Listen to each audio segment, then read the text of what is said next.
But my finger is back. And I'm back in a big way, I know. Because I got something to tell you. Oh, yeah.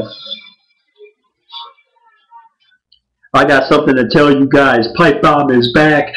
Vince Masters, Pipe Bomb here tonight. I am so glad to be back with you guys after all this time. But I have a lot to get off my chest.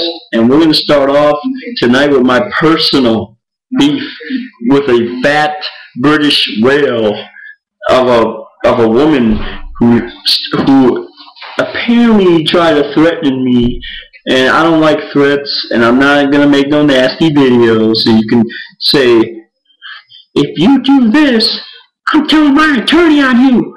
No, I'm not going to do nothing like that, so don't cry about it. Don't get your shit up or anything like that. I'm just going to speak my mind, since you couldn't, apparently, are the one who can't take the heat. I can take the heat just fine. I can dish it out and dish it in. I'm not a hypocrite, unlike you, who talks about people who's a two-face. I can dish it in and dish it out just as well as anybody. So all I got to say to you is, before you speak, don't sound off my page of my friends list unless you hear me out first, which I was trying to say my opinion of my own. Instead, it seemed like you couldn't take it, so you blocked off my page. So that makes you the opposite of what you said about me, which is being a hypocrite, saying I can't take the heat, well, you can't take it. So there you go. Now that I'm done with that little important business, because I don't want to say any more, otherwise she might call her attorney on me. All I want to say is that don't try no setups on me. Don't try anything. Don't try to start trouble with me. I stay away from you, and you stay away from me. I'm just going to be with my friend, and that's all, folks. But anyway, on to the next part of business now. Talking about here is the Randy Orton situation. The Randy Orton situation, well, it's kind of turned into like this. It was cool. It was cool, but it kind of turned into this thing where it was like Randy Orton emailed me, and then all of a sudden, well, it turned into something bad. Like, I guess Randy Orton was, well, Randy Orton, yes, and before I get into this situation, yes, it's the real Randy Orton, not a fake Randy Orton. He was my friend on Facebook, the show on WWE.com. I was his friend for a while. I don't know what the hell happened. It was right after I posted that Cena picture where everybody started making judgment calls about saying that I'm a hypocrite and all that blah blah bullshit, which I'm not. I just wanted to get him out of the way, and that's the only reason that I got a picture with him. Just as anybody else would. You know, you don't have to like the guy to get a picture with him. There's nothing wrong with that. And yes, I do trash Cena. I don't like Cena, so what's wrong with that? But anyway, getting back to the point, Randy Orton actually got back to me on that picture saying, well, my first fuck-up was even paying for the guy. And I guess it's true, because Randy Orton and Cena, I don't know if they were real friends, or they said they were friends. And on the video of the DVD of Randy Orton, Apex Predator, anybody who has that DVD, I found out that some people said that on there that Cena did say that the old Randy Orton was an asshole. Well, apparently, Randy Orton doesn't like Cena still because of what he got back to me. And in case people don't believe me, and are doubting me like they always seem to do, which I always shut those doubters up. Well, I actually have the evidence on my Facebook page. Yes, he did sign off. He did block me for some odd reason or another. But I actually have him on my Facebook page as far as like I actually have him on my Facebook page as far as the message goes, with him saying in return to my other message saying that I was saying something nice to him, and instead of him saying something nice back, he turned it into a bad call. He actually turned it into something like, "Oh, well, am I supposed to be scared of you?" He says, "All I said was that I don't think you should have paid money for that underrated fool," and that's exactly what he said. And anybody who doesn't believe me and wants me to show them the message, I can, because it's still on my Facebook page. And yes, I was having a conversation. I actually tried to get Randy Orton on my show. So any professional wrestler out there who watches this show, I don't know if Orton does, man, probably not anymore, but any professional wrestler who watches this show, I would like to get him on my show.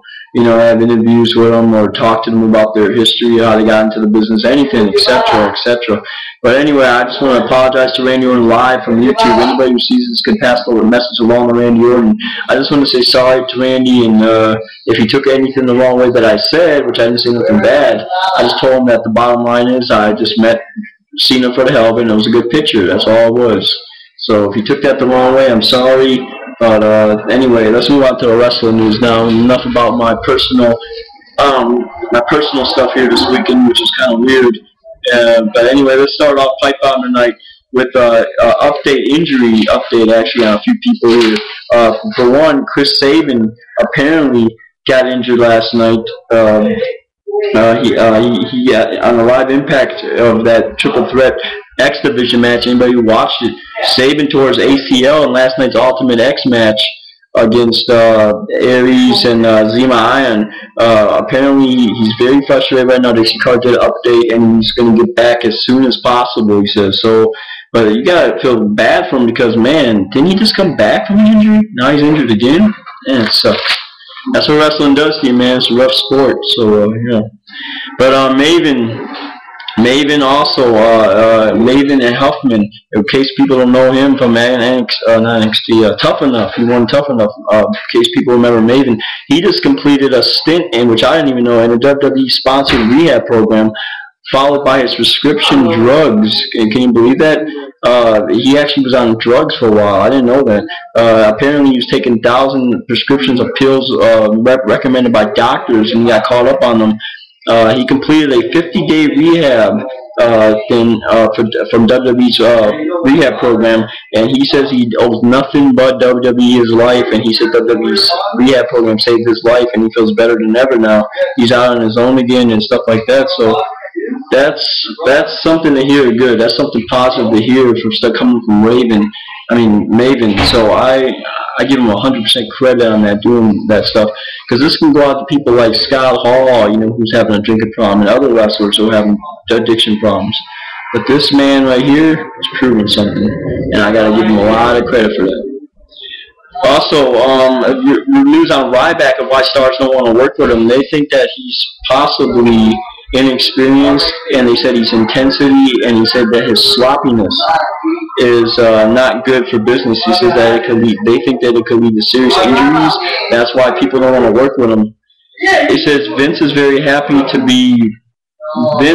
pleased with his character right now, as of right now, but they are not pleased with the whole Goldberg chants. And they said they're trying to edit those out on live television shows. I'm digging Ryback myself. I think Ryback is great, to be honest. I think Ryback's a great wrestler. I think that he can use some development. I think he is very intense. You know, he kind of reminds me of people like Triple H coming in with his intense look, or Goldberg. That's why people shout the way he acts. But he is going to be a huge star to mess with. I think that this character is actually going to get him somewhere instead of what he had before. If WWE does the right things with him instead of what he had before with the whole Tough Enough thing and NXT thing that didn't work out for him. Yep. Well, anyway, Eric Young also, in case people wonder what happened to him, injury update on him, he underwent throat surgery, and on his Twitter page he says he is fine, though the surgery went great, and he'll be back when he's back. So that's why we haven't seen him or ODB on TV. So there you go. Karma, news gone Karma, she would make a WWE return faster than sooner than later. Apparently, she's in training right now. She's training to come back, and that is some great news. I hope she comes back and wrestles Beth Phoenix. That is my dream match for WrestleMania 29 in New York, New Jersey City. So I hope we see that coming back. Also, news on Chris Jericho's suspension. He keeps posting little notes as far as his return goes. He says he has about 9 days, probably since that this show now is probably about 7 days left, I'm going to guess, until he makes his return off the suspension. I thought it was longer, I guess not. Another man who's going to be making his way back also is Rey Mysterio. His suspension will be coming back in less than 2 weeks from now, and he is yet to be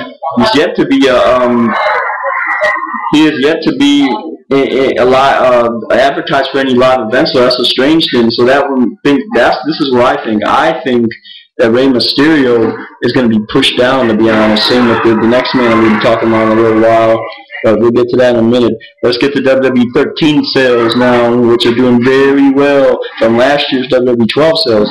Apparently, it's increased 250% from the first week of pre-order sales from WWE 12 of last year. So WWE 13 is doing twice the better as that, and that is a very good thing. So I hope to see more of that as it comes along, and it will come along sooner than later. And big news on Kelly Kelly here. As people know already, Kelly Kelly has not been on TV very much as of late, and apparently she's taking time off from WWE, which is not good. ATA agency is apparently the ones who are representing Kelly Kelly. They have been pitching her scripted television shows and reality shows, and Kelly Kelly's been since being placed high in the Maximum Hot 100 list, opened a lot of doors for her as of late. And WWE don't want to let her go full contract yet, and they have not released her. So, but they're not very happy with the agents doing this behind WWE's back, apparently. So, hopefully Kelly Kelly won't leave yet, because I haven't met her, damn it. A lot of us haven't met her, and I really like seeing her in WWE. And I understand you have to go on to bigger and better things, but at least stay there for a couple more while, I would say, and then go. And news on the new WWE direction that they're trying to go, apparently. WWE's direction is going with bodybuilders now. You believe that shit? I thought they already did this back in the Attitude Era and back in the old days. They were going with bodybuilders. But apparently, again, they're going with bodybuilders again, apparently. Because, well, from what they're saying, bodybuilders make up for WWE's product that they go for usually, as you notice. And you got people like CM Punk who put on great matches. You got people like Daniel Bryan, but apparently WWE's looking for bodybuilders, and they say that FCW wrestlers, locals anyway, are not cutting it. So that's why they're going for this bodybuilder look. So we'll see what happens with the talent on that. Also, big news on John Laurinitius' role and duties in the WWE. Triple H, apparently, and this brings me back to my news, Triple H offered over the title of Executive Vice President of Talent Relations. When the change of WWE just made on the company's corporate website, apparently, company has been preparing Triple H for the takeover for a while now. Laurinitius has just been basically working under Triple H, as many people probably have guessed, including not on the TV show. Triple H is basically taken over like he said he would, and he has hired new people like Jane, I believe I'm saying her name right, Jane Geeden. She is the head of talent relations, I guess, doing what Laurinitius is doing. And also he has hired some other guy, I believe, named Geeden, something like that, who is, well, not Geeden, I'm sorry, some guy apparently that's reporting back to Triple H. I forgot his name, to be honest. I feel so embarrassed, but he's the one who is reporting back to Triple H as the talent. And Laurinitius is just doing paychecks, apparently. That's what he's doing. He's still doing WWE's paychecks, and he's doing the WWE accounts. But other than that, from the way it looks and what I said before, I think that if Cena will probably win this week finally, so Triple H can really take over. That's apparently it. News on Goldust since being released from WWE. Goldust is apparently going to be coming out with a movie, and it's going to be It's going to be a horror movie. It's going to be called The Fire Witch of Austin, Texas. Sounds kind of weird, right? To me, it sounds like it's Goldust. So It's going to be about a movie about witches and mythology and stuff like that. No plot yet, no news when it's going to come out yet, so there you go. News on John Cena and CM Punk. They will be at Chicago's Comic-Con coming up in August, so good news on that. Anybody wants to get down there, I will be down there with one of my best friends, so we are going to have a lot of great time. So if you guys want to join us, you know what to do. Just email me on here, email my Facebook page or anything. It's VinceRobles29@yahoo.com. You can look on that too. Well, WWE talking about bringing back Ric Flair, even though TNA denies it, saying WWE has not had any case in doing that at all. Well, apparently they have. Ric Flair is not saying they believe it yet, but WWE is thinking about bringing him back before the 1000th episode. And they said that WWE welcomed him back with open arms, so I don't know. We'll see what happens. Also, Matt Morgan to possibly return back to WWE. A recent Twitter person tweeted to Matt Morgan saying, when are you going to return back to WWE? Matt Morgan tweeted back saying, tick tock, tick tock. What does that mean? Does that mean he could be coming back? Possibly, yes. I would love to see Matt Morgan back, and it could happen. And also, the plans for SummerSlam. Big news on SummerSlam here for Randy Orton. People want to hear this. Orton was scheduled to take on, many people probably news are Dolph Ziggler. He's supposed to beat him, and then I guess for the next 2 months after that, he's supposed to be with Jericho again, which would have been really good to see. And prior to suspension, this was all supposed to happen, and then finally the big one at SummerSlam, he was supposed to take on Sheamus in a rematch from, well, you want to talk about 2 years back when they fought, and which ended stupidly. This one was supposed to be that great, and I guess Orton, who knows, might have gained the title, but now that he's been suspended, Sheamus just might hold on to it for a while, so who knows. So bad news there for Orton when he comes back. That's suspension-wise. Well, ladies and gentlemen, that is all tonight. And I got for you on the Pipebomb Wrestling Report. Thank you for listening, and I will see you guys possibly next Sunday or the Sunday after. But tune in to my next show coming up in a little bit, the Wrestling Analysis, with yours truly on Justin.tv, Vince Masters. Alright, and we're going to be discussing PWI 500 of who's going to win it again and what they had to say about CM Punk on the page. So, stay tuned. Good night, ladies and gentlemen. I'm Pipebomb Wrestling.